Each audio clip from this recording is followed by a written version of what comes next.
কাজ কর্ম ছেড়ে এই মসজিদে আসার তৌফিক দান করেছেন, যিনি আমাদেরকে সবচেয়ে অতি উত্তম করে সৃষ্টি করেছেন। এজন্য আমরা সকলে বলি আলহামদুলিল্লাহ। তিনার পরে শত শত কোটি কোটি সালাম বর্ষিত হোক নবী মুহাম্মদের উপরে, মুহাম্মদ বলি সাল্লাল্লাহু আলাইহি ওয়াসাল্লাম। উপস্থিত দিনী ভাই, আমি কোরআন থেকে একটি আয়াত তেলাওয়াত করেছি। এছাড়া সহিহ বুখারী মুসলিম থেকে ছোট্ট একটি হাদিস পড়েছি। ইনশাআল্লাহ হাদিস এবং কোরআনকে সামনে রেখে আমার কথা ইতি করব, আমার তৌফিক ইল্লা বিল্লাহ। তবে আল্লাহ সুবহানাহু ওয়া তাআলা যদি ক্ষমতা দেন তাহলে কিছু বলার ক্ষমতা রাখি, আর যদি ক্ষমতা না দেন তাহলে কিছু বলার ক্ষমতা রাখি না। যেহেতু আল্লাহ সুবহানাহু ওয়া তাআলার বিনা অর্ডারে, বিনা হুকুমে গাছের একখানা শুকনো পাতা পর্যন্ত নড়াচড়া করে জমিনে পড়তে পারে না, তাই ওই মহান সত্তার কাছে চেয়ে নিচ্ছি, আল্লাহ তুমি আমাকে বলার, বুঝার ও বুঝাবার এবং আমাদেরকে শোনার চেয়ে বেশি বেশি করে আমল করার তৌফিক দান করে। এই জন্য বলি আল্লাহুম্মা আমিন। ব্রাদারান ইসলাম,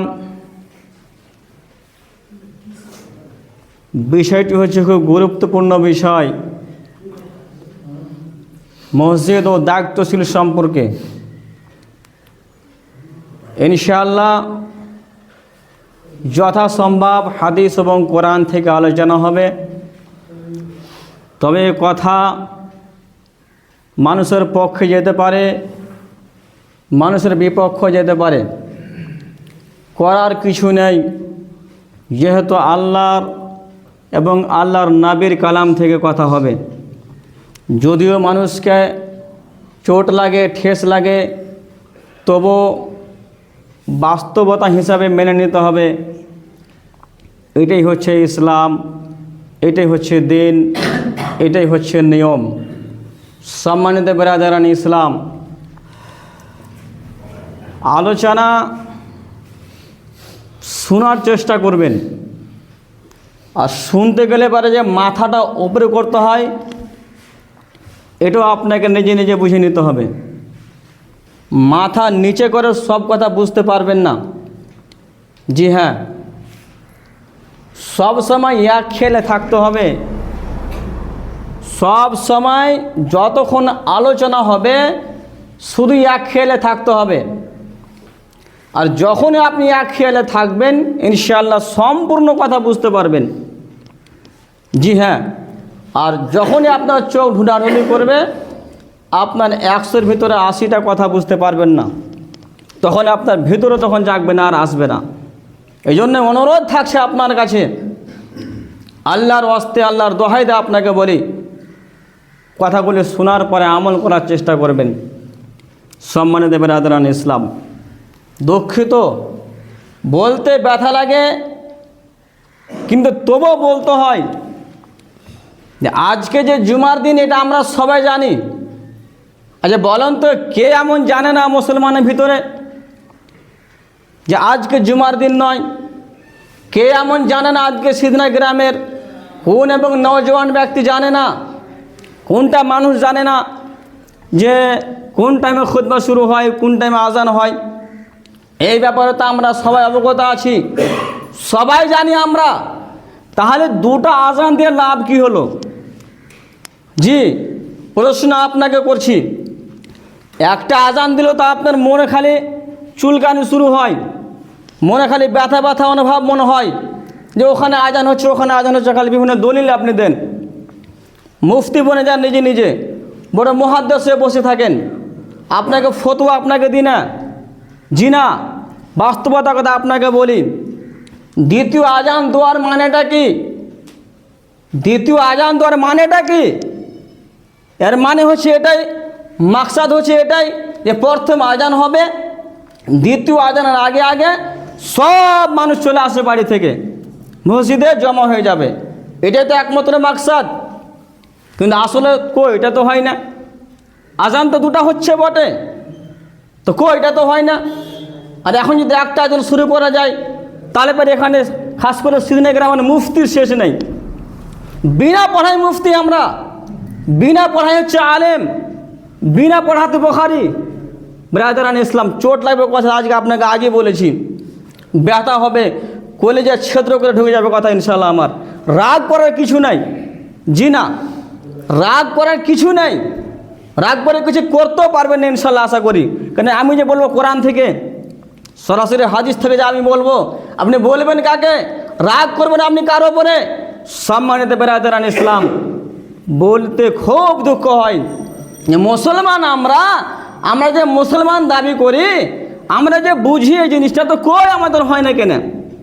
এখন তো কোনো কাজের কোনো ভিড় নাই, এখন তো কাজকর্ম সব শেষ হয়েছে, এখন এখানে আমরা এভাবে আসবো জুমার দিনে। কারণটা কি? সম্মানিত ব্রাদারান ইসলাম, কারণ হচ্ছে একটাই, দিল গ্রহণ করে না। আসতে তো হবে, যাক সময় তো 1:45 সময় মানে খুতবা শেষ হবে, নামাজ শেষ হবে, কোনো রকম গোসল পানি করে যে খালি শুধু নামাজটা ধরবো, এটাই হচ্ছে মাকসাদ। একটা হাদিস শুনুন, সহিহ বুখারী হাদিস, নবীজি বলছেন, কি বলছেন? লাকাদ হামামতু আন আমুরা রাজুলান। নবীজি এই জায়গাতে দাঁড়িয়ে বলছেন, আমি ইরাদা করি, লাকাদ হামামতু, আমি ইরাদা করি, আন আমুরা রাজুলান ইউসাল্লিন নাস, আমি ইরাদা করি একজন ব্যক্তিকে আমার জায়গায় দাঁড় করিয়ে দিয়ে যেন সে ব্যক্তি আমার বদলে আমার জায়গাতে দাঁড় হয়ে সালাত আদায় করে মানুষকে।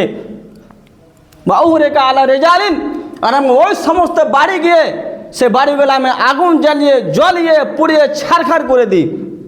এটা খাল্লাফুনা আনিল জুমা, যারা জুমার দিনও পিছে আসে। হাদিস সহিহ মুসলিম। দেখি কে কোন মায়ের বাটে একটা কথা ঢুকাতে পারে হাদিসের ভিতরে। হাদিস সহিহ মুসলিম, কী দিয়ে আপনি ঠকাবেন ব্রাদারান ইসলাম? কত বড় অভিশাপ ও সমস্ত ব্যক্তির ওপরে যারা জুমার দিনও পিছে আসে, বাড়িতে বসে থাকে, চায়ের দোকানে বসে বসে গল্প গুজব করে, সময় হয়ে যাচ্ছে দেখে না, পাশে মোবাইল আছে সব বুঝতে পারছে, আজান হয়ে যাচ্ছে বুঝতে পারছে, চা পান করবে, গল্প চলছে, আরও 5জন বন্ধু বান্ধব রয়েছে, মন মতলব আসে, মন মতলবই, মতলব পরস্ত। আল্লাহ নবী বলছেন, আমি ইচ্ছা করে ও সমস্ত বাড়ি গিয়ে আমি তার বাড়িগুলোকে আগুন দিয়ে জ্বালিয়ে পুড়িয়ে ছাই করে দিই, কিন্তু আমি এই জন্যই আমি যেতে পারলাম না, বাড়িতে ছোট ছোট বাচ্চা রয়েছে। কি বললেন? বাড়িতে ছোট ছোট বাচ্চা রয়েছে, বাড়িতে মহিলা রয়েছে, কারণ মহিলার ওপরে নামাজ যে নয়, জীবন নামাজ ফরজ নয়, এই জন্যই আমি নিজেকে আমি থেমে নিলাম, রুটকে নিলাম। তাহলে অভিশাপটা কত বড়! সম্মানিত ব্রাদারান ইসলাম, রাত দিন হাদিস কোরআন শুনতে পাচ্ছি, আমাদের কোনো জ্ঞান হয় না, আর জ্ঞান হবে না, জীবনে জ্ঞান হবে না ইনশাআল্লাহ, আশা করি। জ্ঞান হবে কেন করে? আরে মৌলভী সাহেবের ওয়াজে জীবনে মানুষ শুধরিবে, এটা দেখেছেন জিন্দগিতে? আর হাজারোটা জালসা হচ্ছে, রাত দিন জালসা শুনি আমরা, হয় না? প্রত্যেক দিন না হলে কয়েকটা জালসা হচ্ছে গ্রামগঞ্জে, মোবাইলে আমরা শুনি। হেদায়েত তো পাচ্ছি না, হেদায়েতের পথ খুঁজে পাচ্ছি না। জি না, মৌলবীর ওয়াজ দিয়ে, নসিহত দিয়ে মানুষ শুধরিবে না। জি না, তাহলে কি দিয়ে শুধরিবে? আল্লাহ কোরআনে বলছেন, ইন্নাল্লাহ লা ইউগাইয়িরু মা বিকওমিন হাত্তা युगाय्यिरू मा बिअनफुसिहिम। खुदा ने आज तक किसी कौम की हालत को नहीं बदली, ना हो जिसको ख्याल आप अपने हालत के बदलने का। আল্লাহ সুবহানাহু ওয়া তাআলা অতক্ষণ পর্যন্ত কোনো ব্যক্তিকে ধূলিসাৎ করেননি, পরিবর্তন করেননি, যতক্ষণ পর্যন্ত ব্যক্তি নিজে পরিবর্তন না হয়েছে। জি, যতক্ষণ পর্যন্ত ব্যক্তি নিজে পরিবর্তন চেঞ্জ না হয়েছে, আল্লাহ চেঞ্জ করেননি কোনো ব্যক্তিকে। জিন্দেগিতে চেঞ্জ হওয়ার দোয়া করেছেন, ইরাদা করেছেন। সম্মানিত ব্রাদারান ইসলাম, জি না, দিল নেই, তাবিয়াত গ্রহণ করে না, মন চায় না। ব্রাদারান ইসলাম, আমি হাদিস পড়েছিলাম মসজিদ সম্পর্কে এবং দায়িত্বশীল সম্পর্কে। দায়িত্বশীল কাকে বলে, আর মসজিদের কাজকর্মে কীভাবে করতে হবে এই সম্বন্ধে আমার কয়েকটা আয়াত এবং কয়েকটা হাদিস সহিহ বুখারী এবং সহিহ মুসলিম থেকে ইনশাআল্লাহ আল্লাহ যেন আমাকে বলার সুযোগ এবং তৌফিক দান করে সম্মানিত বিরাদরান ইসলাম। এর মধ্যে আরও কয়েকটি কথা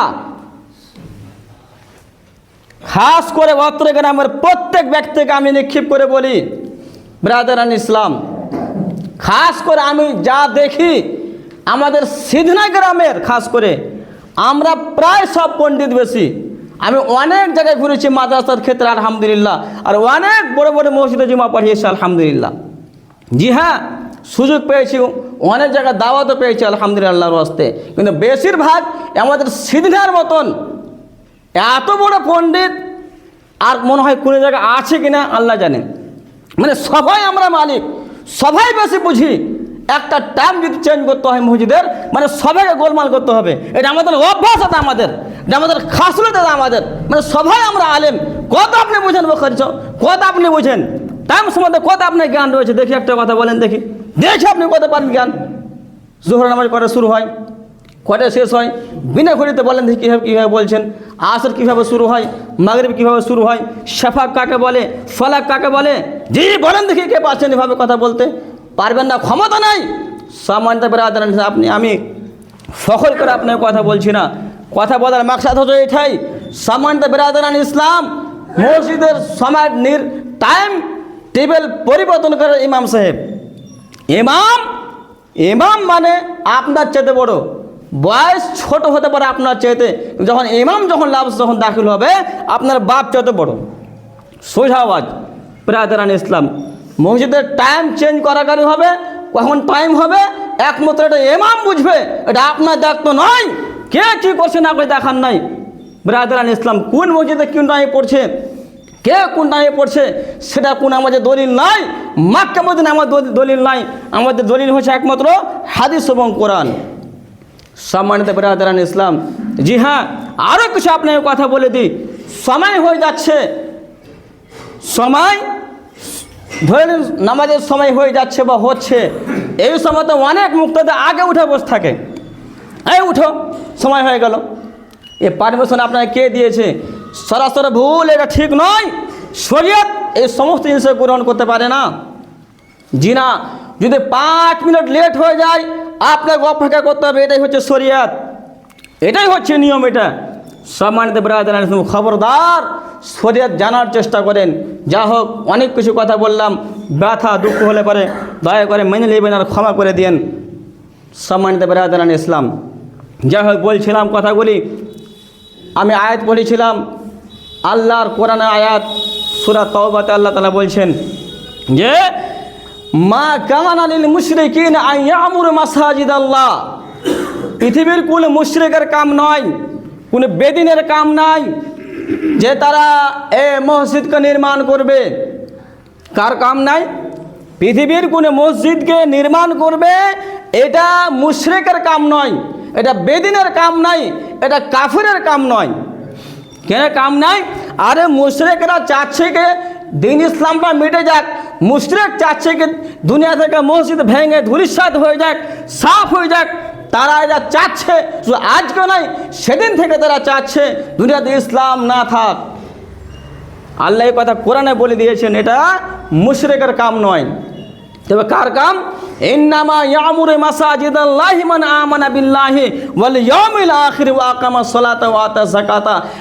একমাত্র মসজিদ আবাদ ওই ব্যক্তি করবে, একমাত্র মসজিদ আবাদ, মসজিদ নির্মাণ ওই ব্যক্তির দ্বারাই হবে এবং তাকেই করতে হবে যারা মান আমানা বিল্লাহি, যারা এক আল্লাহর উপরে ঈমান এনেছেন। মানে আমানা বিল্লাহি মানে যারা একমাত্র আল্লাহর উপরে ঈমান এনেছে সেই ব্যক্তি মসজিদ নির্মাণ করবেন। ওয়াল ইয়াউমিল আখির, এবং কিয়ামতের দিন যেদিন হিসাব কিতাব হবে, মানুষকে দাঁড় হতে হবে, সেই দিন হিসাব কিতাব যারা ঈমান রেখেছে একদিন দাঁড় হতে হবে আল্লাহর সামনে, দাঁড় হতে হবে কিয়ামতের মাঠে। যারা সেদিন বলে ঈমান রেখেছে ওই ব্যক্তিরাই মসজিদ আবাদ করবে।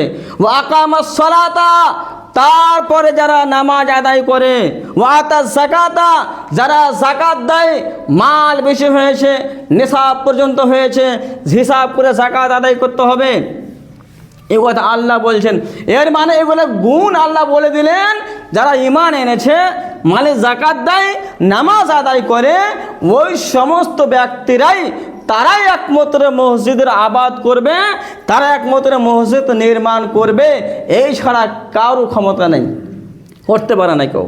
ওয়ালাম ইয়াখশা ইল্লাল্লাহ, এবং আল্লাহ ব্যতীত, আল্লাহ ছাড়া কোনো ব্যক্তি, আল্লাহ ছাড়া পৃথিবীর কোনো শক্তিকে থেকে ভয় করে না। আল্লাহ ছাড়া পৃথিবীর কোনো শক্তিকে থেকে ভয় করে না। সে যেই হোক না কেন, যেই জায়গার হোক না কেন, আল্লাহ রয়েছেন, একমাত্র আল্লাহ মালিক রয়েছেন। সব কিছুর মালিক হচ্ছে আল্লাহ, মতের মালিক হচ্ছে আল্লাহ, হায়াতের মালিক হচ্ছে আল্লাহ। আল্লাহ ছাড়া কোনো মাবুদ নেই। এটা হবে কার গুণ? এটা কার গুণ হবে? একমাত্র গুণ হবে, এটা মুসলমানের গুণ হবে। এটা হবে কার গুণ? একমাত্র মুমিন বান্দার গুণ হবে। আমরা তো মুসলমান, বুঝদিলি মুসলমান, একেবারে ডরে আমাদের জায়গার নেই, খালি ডর ডর লাগছে, কি হয় না হয়, কি হয় না হয়। ব্রাদারান ইসলাম, জি না, ভয় হতে হবে একমাত্র আল্লাহর কাছে, কাউকে দেখে ভয় করতে হবে না। আল্লাহ কোরআনে বলছেন, ওয়ালা তাহিনু ওয়ালা তাহজানু, খবরদার ভয় করে না তোমরা কাউকে দেখে। ওয়ালা তাহজানু, কোনো গামগিন হয়েও না, পেরেশানি হয়েও না। ওয়ান্তুম আলাউনা ইন কুনতুম মুমিনিন, আরে তোমরা তো বড় হয়ে থাকবে, তোমাদের মাথা উঁচু হয়ে থাকবে যদি তোমাদের কাছে ঈমান থাকে, বুকে ঈমান থাকে, আল্লাহকে তোমরা চিনতে শিখো, আল্লাহকে মানতে শিখো, তাহলে তোমরাই সবচেয়ে বড় হয়ে থাকবে। কে বলছেন? আল্লাহ কথা বলছেন। যদি ঈমান বুকে থাকে, একজন হলেও, 5 জন হলেও তাদের মাথা, তাদের শির উঁচু থাকবে। কিন্তু ঈমান থাকে তাহলে পারে। ঈমান যদি না থাকে, বেঈমান হয়ে থাকেন, তাহলে পরে ভয় ভয় বেশি লাগবে, রাজ মুসলিমকে থেকে ভয় বেশি লাগবে। কেন? আল্লাহ রোব কেড়ে নিয়েছেন, আল্লাহ দবদবা কেড়ে নিয়েছেন মুসলমানের কাছ থেকে, ঈমান না থাকার কারণে। সম্মানিত ব্রাদারান ইসলাম, বলছিলাম যে মসজিদ নির্মাণ তারাই করবে যারা একমাত্র আল্লাহর উপরে ঈমান রাখে এবং যারা যাকাত দেয়। সম্মানিত ব্রাদারান ইসলাম, তাহলে আমরা বুঝতে পারলাম যে মসজিদ আবাদ কাকে করতে হবে। দ্বিতীয় নম্বর কথা, আল্লাহ কোরআনে বলছেন, নবীজি হাদিসে বলছেন যে আহাব্বুল বিলাদ ইলাল্লাহি মাসাজিদুহা, আল্লাহর নিকটে সবচেয়ে ভালো জায়গা, সবচেয়ে অতি উত্তম জায়গা হচ্ছে মসজিদ। হাদিস সহিহ বুখারী, কি বলছেন?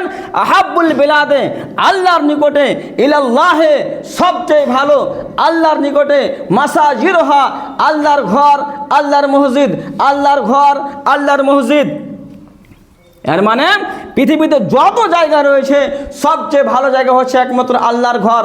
আল্লাহর ঘরে এসে যেই তৃপ্তি পাওয়া যায়, আল্লাহর ঘরে এসে যেই আনন্দ পাওয়া যায়, আল্লাহর ঘরে এসে যেই শান্তি পাওয়া যায়, অন্তর ঠান্ডা হয়, দিল ইতমিনান হয়, অত ঠান্ডা আর পৃথিবীর কোনো জায়গাতে হতে পারে না। সে যতই ভালো জায়গা হোক না কেন, যতই সুন্দর জায়গা হোক না কেন, পাওয়া যেতে পারে না, পারে না, পারে না।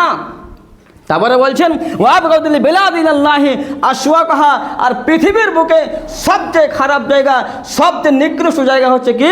বাজার। বাজার যে কত খারাপ জায়গা, এই কথা আল্লাহ নবীজি বলে দিলেন যে সবচেয়ে নিকৃষ্ট জায়গা, সবচেয়ে খারাপ জায়গা হচ্ছে বাজার। বাজার চেয়ে নিকৃষ্ট জায়গা আর কি হতে পারে? কেন বাজার খারাপ জায়গা? বাজারে কোরআন তেলাওয়াত করা যায় হয় না, বাজারে কোরআন তেলাওয়াত করা হয়, বাজারে নামাজ পড়া হয়, দোকানে কোনো দিন ইসলামী কথা হয়, দোকানে কোরআন তেলাওয়াত করা হয়। আরে দোকানেতে খালি গুজব করা হয়, আরে দোকানেতে খালি মানে ফাসাদের কথা বলা হয়, গীবত করা হয়, চুগলিখড়ি করা হয়, বদনামি করা হয়। এই জন্য নবীজি বলছেন, দোকানপাট, বাজার সবচেয়ে খারাপ জায়গা, সবচেয়ে নিকৃষ্ট জায়গা। অতএব এই সব জায়গা থেকে বেঁচে থাকতে হবে। ব্রাদারান ইসলাম, জি হ্যাঁ, মৌলানা সাহেব আপনি বলেন কি? আরে সামান নিয়ে কিনতে হবে দোকানে গিয়ে। জি হ্যাঁ, সামান কেনার কারণে নবী খারাপ বলেননি, আপনাকে বসাকে খারাপ বলেছেন। ঘন্টার ঘন্টা একটা চা পান করতে 1 ঘন্টা লাগতে পারে, জি না, এটা ভুল সিদ্ধান্ত।